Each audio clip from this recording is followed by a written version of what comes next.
Hello, and welcome to this lesson on Scott Joplin's Maple Leaf Rag by Liberty Park Music. My name is Steve.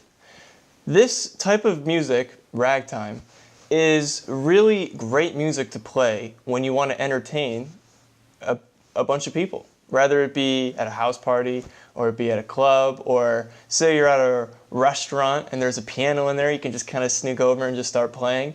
And if you play a ragtime, I don't really think anyone's going to stop you.